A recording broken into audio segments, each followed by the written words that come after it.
नमस्कार शेतकरी बांधवांनो, मी गणेश तायडे सह्याद्री ॲग्रो सर्व्हिसेस या यूट्यूब चॅनलमध्ये आपलं सहर्ष स्वागत करतो।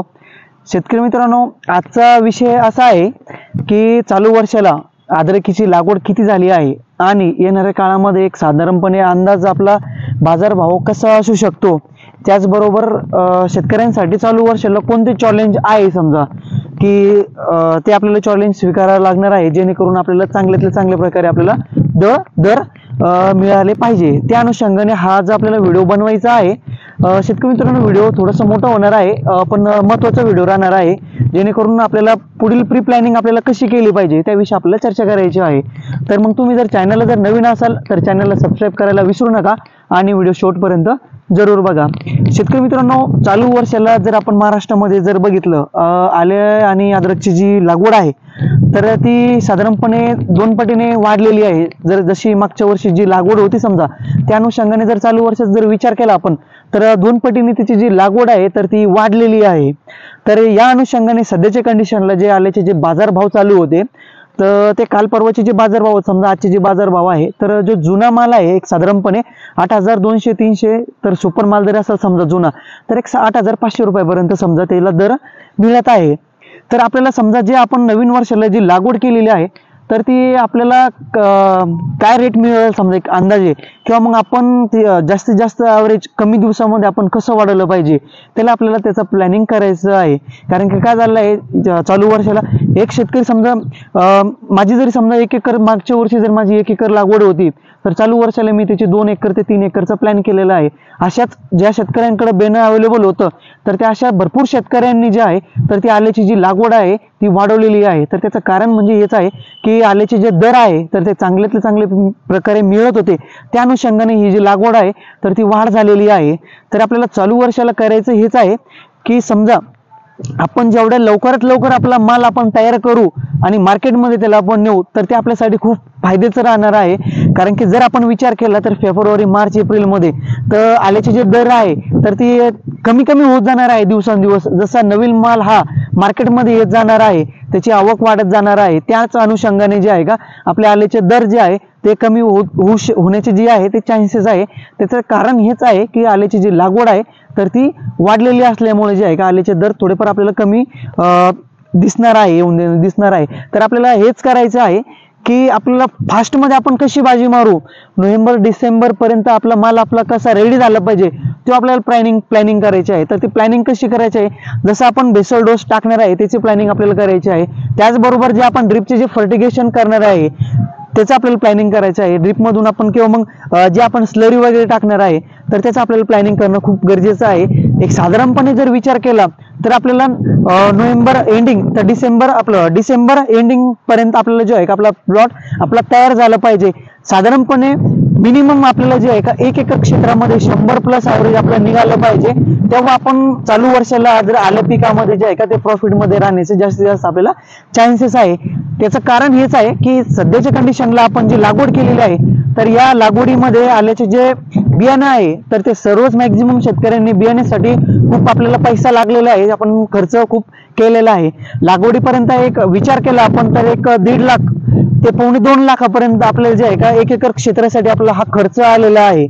हा आपल्याला खर्च काढून आपल्याला प्रॉफिट जास्तीत जास्त आपल्याला कसा मिळेल तो आपल्याला प्लॅनिंग करणं खूप गरजेचं आहे। एक तुम्हाला सांगू शकतो शेतकरी मित्रांनो, काय झालंय, बऱ्याचशा शेतकऱ्यांचा प्लॅनिंग कुठं चुकलेला आहे। काही शेतकऱ्यांनी समजा आपल्याला जे वावर निवडायचं आहे, जी जमीन निवडायची आहे तिथं समजा त्यांचा काही शेतकऱ्यांचा प्रॉब्लेम होऊ शकतो। त्याचबरोबर काही शेतकऱ्यांनी असं पण झालेलं असेल की आल्याचं जे बियाणं आहे ते महाग असल्यामुळे शेणखताचा जो वापर आहे तो कमी केलेला आहे, किंवा कंपोस्ट खत असो किंवा मग जे बाकीचे समजा कोंबडी खत असो तर त्याचा प्लॅनिंग सुद्धा कमी केलेला आहे। त्या अनुषंगाने पण ॲव्हरेजमध्ये घट होऊ शकते। त्याचबरोबर बऱ्याचशा शेतकऱ्यांची लागवड करून 30 ते 40 दिवस झालेले आहे, पण त्यांनी अजूनही कुठल्या प्रकारचं फर्टिगेशन केलेलं नाहीये, इव्हन त्यांनी ठिबक सुद्धा आथरलेलं नाहीये। तर या अनुषंगाने जे आहे का घसरण होऊ शकते आपल्या पिकामध्ये। तर आपल्याला हीच करायचं आहे की आपल्याला प्लॅनिंग व्यवस्थित करायचं आहे। 4 ते 5 दिवसाच्या अंतराने जैविक मध्ये आपण करू शकतो, तर जैविक मध्ये आपल्याला फर्टिगेशन नायट्रोजन, फॉस्फरस, जे बॅक्टेरिया आहे समजा पोटॅशच्या तर त्या जाणं खूप गरजेचं आहे। आपण ज्या पद्धतीने लागवडीची आपलं प्लॅनिंग करत आहोत तर ती आपल्याला परफेक्ट करायची आहे, जैविक मध्ये असो किंवा रासायनिक मध्ये असो. शेतकरी मित्रांनो, तुम्हाला सांगणं हेच आहे की आपण आपल्या आल्याची जी प्लॅनिंग आहे तर ती दोन्ही बाजूने करणं खूप गरजेचं आहे. म्हणजे 60 ते 70, 60 ते 30%, म्हणजे आपल्याला आपण 60% पर्यंत किंवा 70% पर्यंत जैविक करत आहोत, तर आपल्याला 25 ते 30% किंवा 40% पर्यंत आपल्याला रासायनिक करणं खूप गरजेचं आहे. ह्या गोष्टी केल्यानंतर आपल्या आल्याचं जे आहे ते आपल्याला उत्पन्नही मिळणार आहे, आपल्या जमिनीची जी सुपीकता आहे ती जास्तीत जास्त दिवसापर्यंत चांगली राहणार आहे. त्याचबरोबर शेतकरी मित्रांनो, ज्या शेतकऱ्यांना डिसेंबर पर्यंत अद्रक काढायची आहे समजा, तर त्यांना आतापासूनच परफेक्ट प्लॅनिंग करणं खूप गरजेचं आहे. ते कसं आहे की एक 4 ते 5 दिवसाच्या अंतराने आपल्याला फर्टिगेशन करणं खूप गरजेचं आहे. जसं की आपल्या पिकाची समजा शाकीय वाढ आहे, तर त्या वाढीचे जे ग्रेड आहे समजा, त्याचबरोबर फुटवा होण्यासाठी जे ग्रेड आहे ते आपल्याला देणं खूप गरजेचं आहे, जेणेकरून आपल्या प्लॉटची जी आहे ती कंडिशन चांगली राहणार आहे. त्याचबरोबर आपल्याला जे आहे का चालू वर्षाला जे आहे कमी दिवस मिळत आहे प्लॉट डेव्हलप होण्यासाठी. आल्याचा जर विचार केला प्रामुख्याने तर एक साधारणपणे 7 ते 8 महिने आपल्याला घेत असतं ते परिपक्व होण्यासाठी किंवा मग आपल्याला मार्केटमध्ये नेण्यासाठी. पण चालू वर्षाला आपल्याला जे आहे का वेळ कमी मिळत आहे, 5 ते 5.5 महिने आपल्याला मिळत आहे, आपल्या हाताशी मिळत आहे. तर 5 ते 5.5 महिन्यामध्ये आपण जी काय बाजी मारली पाहिजे तर ते आपल्याला नियोजनच सर्वात महत्वाचं आहे.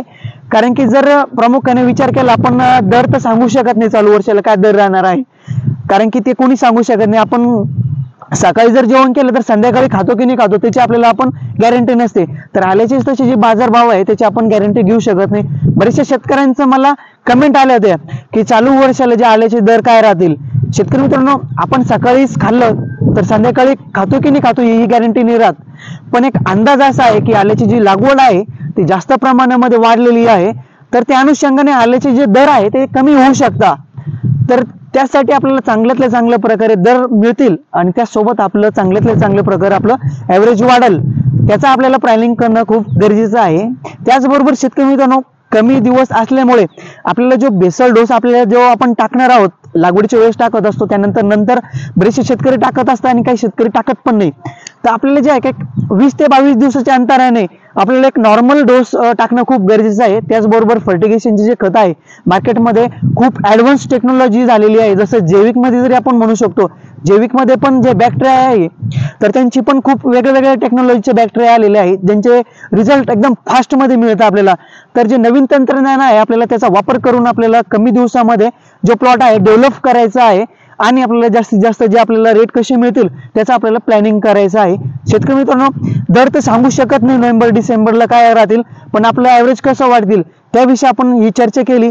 आणि तुम्हाला एक मेसेज देऊ शकतो, आल्याचे जे दर आहे जेव्हा नवीन माल हा चालू होणार आहे तर जे दर आहे ते कमी कमी होण्याचे चान्सेस आहे. कारण की वाढणार तर नाहीये, कारण की मार्केटमध्ये जी आवक आहे ती जास्त प्रमाणामध्ये येणार आहे. त्याचबरोबर आपले जे दर आहे ते दरामध्ये कमी होण्याचे चान्सेस आहे. त्या अनुषंगाने आपल्याला नोव्हेंबर डिसेंबर पर्यंत आपला जो नवीन आल्याचा जो प्लॉट आहे त्याला आपल्याला जास्तीत जास्त ॲव्हरेज वाढून आपल्या अनुषंगाने आपण डिसेंबर पर्यंत प्लॉट रेडी करायचा आहे, जेणेकरून आपल्याला चांगल्यातल्या चांगल्या प्रकारे दर मिळतील. कारण की काय झालं शेतकरी मित्रांनो, गरीब शेतकऱ्यांनी सुद्धा आल्याची जी आहे का बऱ्याचशा शेतकऱ्यांनी लागवड केलेली आहे, त्यासाठी त्याला खर्च खूप लागलेला आहे. तर तो खर्च निघून आपल्याला 2 पैसे कसे राहतील हा आपल्याला व्यवस्थित प्लॅनिंग करायचा आहे. पुढील व्हिडिओमध्ये आपण जे आहे का आणखीन वेगवेगळी चर्चा करू. कारण की काय होत असतं, व्हिडिओ खूप मोठा होत असतो तर बरेचसे शेतकरी जे आहे का बघणार नाही, तर त्यांना या गोष्टीची जाणीव होणार नाहीये. पुढील व्हिडिओ जेव्हाही बनवू तर त्या व्हिडिओमध्ये आणखीन आपण जैविकमध्ये काय प्लॅनिंग केली पाहिजे, स्लऱ्या कुठले आपण बनवले पाहिजे, त्यासोबत रासायनिक जे खतं असतात समजा ऑक्साईड वॉटर सोल्युबल जे खतं असतात तर ते कुठले ग्रेड आपण वापरले पाहिजे, जेणेकरून आपला फास्टमध्ये प्लॉट डेव्हलप होईल, त्याचा फुटवा वाढेल, साईज वाढेल आणि आपण फास्टमध्ये मार्केटमध्ये आपण त्याला नेऊ. त्या अनुषंगाने आपण पुढील व्हिडिओ लवकरच बनवू. तुम्हाला व्हिडिओ जर आवडला असेल तर व्हिडिओला लाईक जरूर करा. चॅनलला जर नवीन असेल तर चॅनलला सबस्क्राईब करायला विसरू नका. आणि तुमचे जे मित्र असतील शेतकरी ज्यांनी आल्याची लागवड केलेली असेल तर त्यांना व्हिडिओ हा शेअर करायला विसरू नका. धन्यवाद.